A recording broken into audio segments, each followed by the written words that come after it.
What if an entire town fell asleep and never truly woke up? I used to believe in the sanctity of sleep.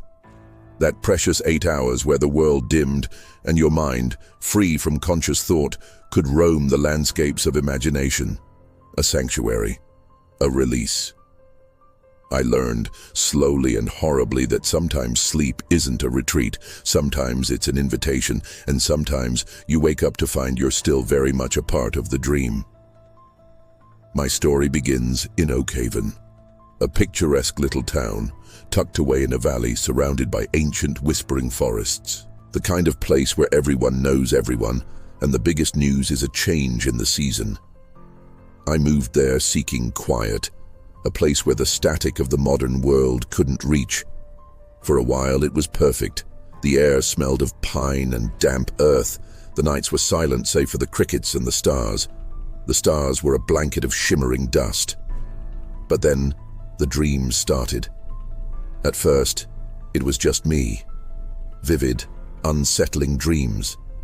Always the same core elements. A dense, swirling fog, the faint scent of sulfur, and a distant rhythmic chanting that burrowed deep into my skull. When I woke, I'd be drenched in sweat. But the strangest part was the feeling of recognition, as if I'd just stepped out of a familiar, albeit terrifying place. I put it down to the new environment. Maybe the old house I'd bought, with its creaking floorboards and shadowy corners, was playing tricks on my subconscious. But then, I started hearing whispers. Not in my sleep, but in the waking world. Conversations in the local diner. Fragments overheard at the general store. People talking about the fog, the sulfur smell, the chanting. Casual mentions, as if everyone had seen the same late-night movie. But the looks in their eyes, they were the looks of people who had been somewhere together, somewhere they couldn't quite name. This isn't a story about a cursed town or a lurking monster in the woods. This is about something far more insidious. This is about what happens when the line between one person's nightmare and an entire community's reality completely dissolves. The dreams grew in intensity and clarity. For me, and as I soon discovered, for the rest of Oakhaven, it was always the same landscape. A vast, desolate moor, perpetually shrouded in an impossibly thick gray fog that muffled all sound. Trees, skeletal and gnarled, reached out like grasping hands from the mist. The ground beneath our feet was slick with a black, viscous mud that seemed to pull at your ankles. And always, the sulfur. That acrid, metallic stench clinging to everything, burning the back of your throat. The chanting. It wasn't in any language I knew. A low, guttural murmur, rising and falling in an unnatural rhythm, echoing from everywhere and nowhere at once. It felt less like sound and more like a vibration inside your bones. The worst part was the faces. Not clearly defined, but always there. Distorted, shadowy figures moving through the fog, never quite in focus, never quite reaching you. But you knew with a certainty that chilled you to the core that they were watching. I started asking more direct questions. At the diner over coffee, I'd say, "Rough night, huh? That fog dream again?" The reactions varied. Some would nod, a haunted look in their eyes. Always the fog. Old Mr. Abernathy would grunt, stirring his coffee, and the smell, can't shake it. Others would give a nervous chuckle. Yeah, weirdest thing. Everyone's having it. But beneath the casualness, I sensed a deep, unspoken unease, an agreement not to dig too deep. The problem wasn't just the nightmares. The problem was that the nightmares were bleeding into reality. People started talking about things they'd seen in the fog, as if they were real memories. Mrs. Gable, usually so sharp, swore she'd lost her favorite gardening trowel on the black path by the gnarled oak. Places that existed only in the dream. Children would wake up screaming about the shadow people and refuse to sleep alone. The sense of normal waking life began to erode. My own thoughts became muddled. Was that faint sulfur smell in my kitchen real, or a phantom echo from the dream? Did I really hear a distant rhythmic hum, or was the chanting simply playing on a loop in my exhausted mind? Oakhaven was losing its grip on the distinct line between what was imagined and what was truly happening. And the collective consciousness, instead of fighting it, seemed to be embracing the shared delusion. I couldn't stand it. This wasn't a phenomenon. It was a slow psychological rot. I needed to understand why. My desire became an obsession to find the source. Was it something in the water, an airborne pathogen affecting the brain, a gas leak? I investigated everything. The town's history, geological surveys, local legends, nothing. Then I met Elias Thorne. He was an artist, a reclusive man who lived on the outskirts of town, his small cottage overflowing with strange abstract paintings. His eyes held a depth that suggested he'd seen things others hadn't, or perhaps seen them more clearly. I approached him cautiously, explaining my theory about the shared dreams. Elias didn't look surprised. He just nodded slowly, his gaze distant. "It's not the dreams that are the problem," he said, his voice raspy. "It's the dreamer." He explained his own experience. He'd been having the dreams for years, long before they became communal. He'd learned to navigate the fog, to observe the shadowy figures. And he'd identified a central point in the dreamscape. A massive, ancient oak, far older and more gnarled than any other, from which the chanting seemed to emanate most strongly.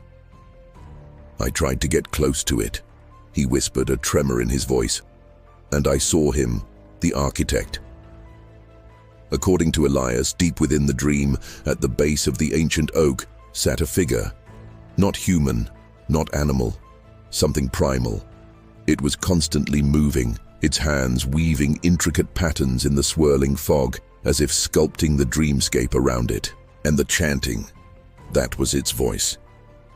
My interest morphed into a chilling certainty. This wasn't a biological phenomenon. This was something metaphysical.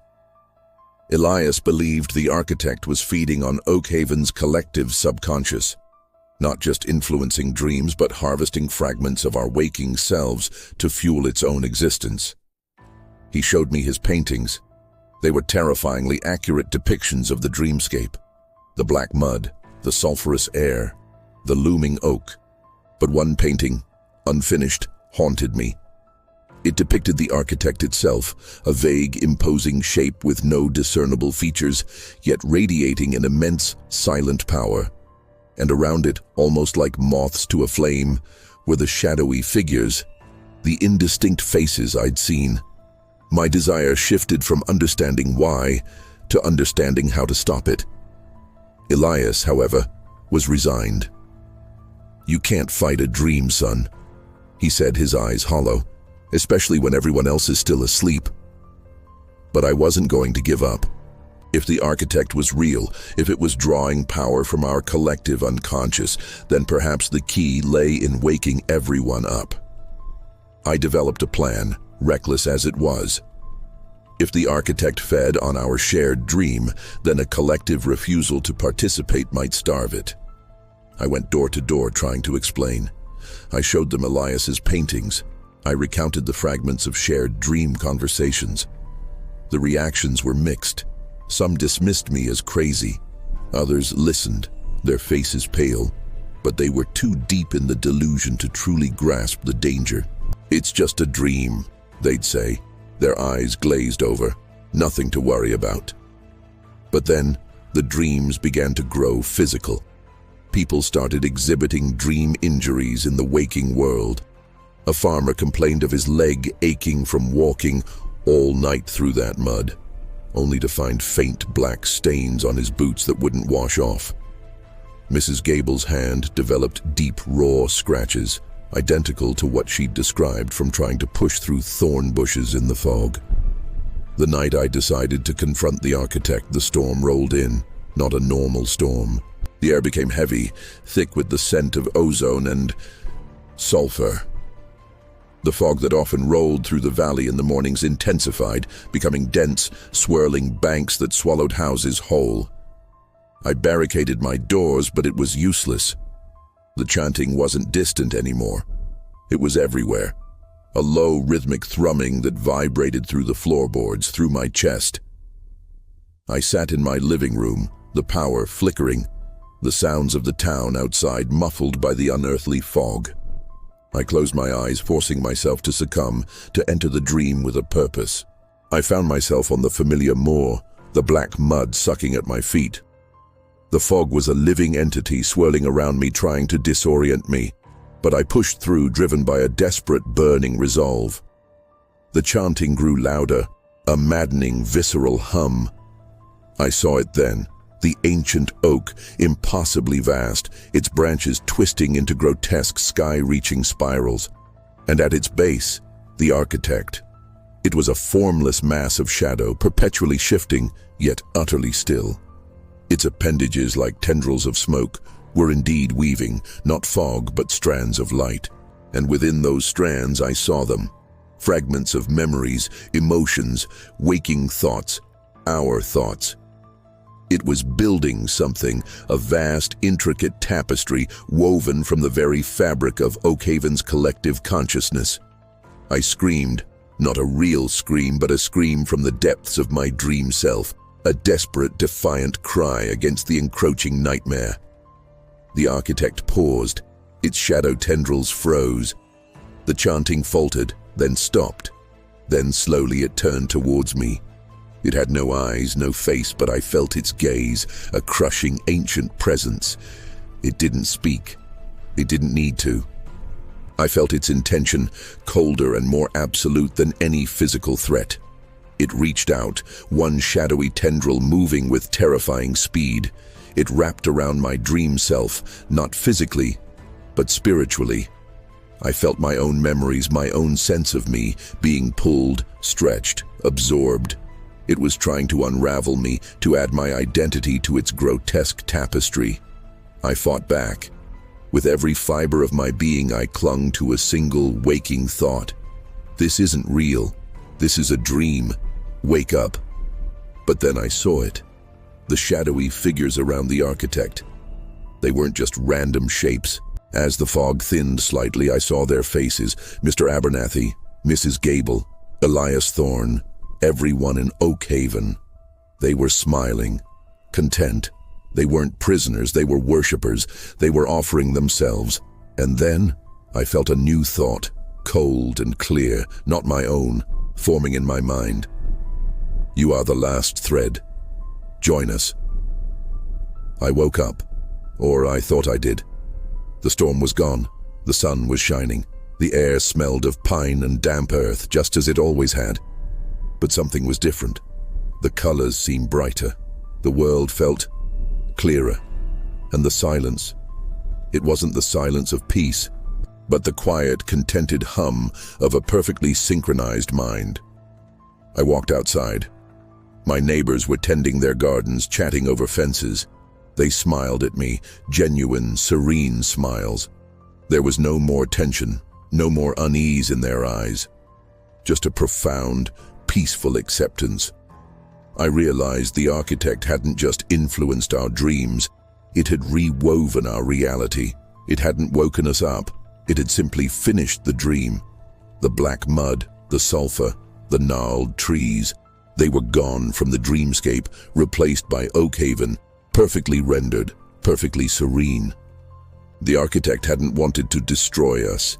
It wanted to optimize us, to live within us, to share a singular collective consciousness where there was no fear, no doubt, no individual struggle, just a harmonious, unending dream. And the chanting, that wasn't a threat. It was the lullaby. I walked into town. I saw Elias Thorne. He was sitting on his porch painting, but his painting was no longer abstract horror. It was a serene landscape of Oakhaven, vibrant and peaceful. He looked at me and smiled.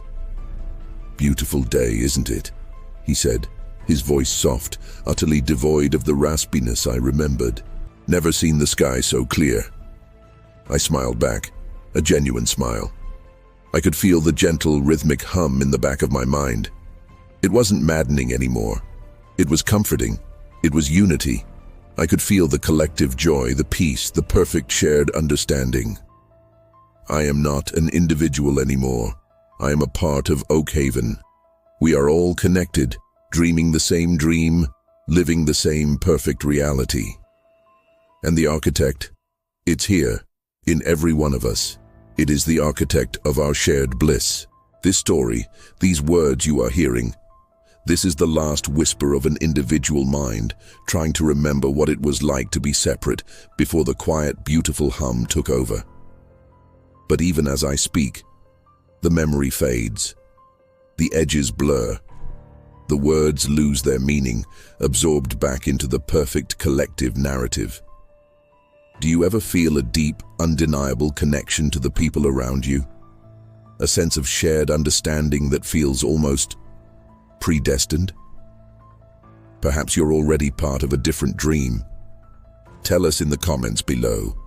What is the most unsettling feeling of déjà vu or shared experience you've ever had?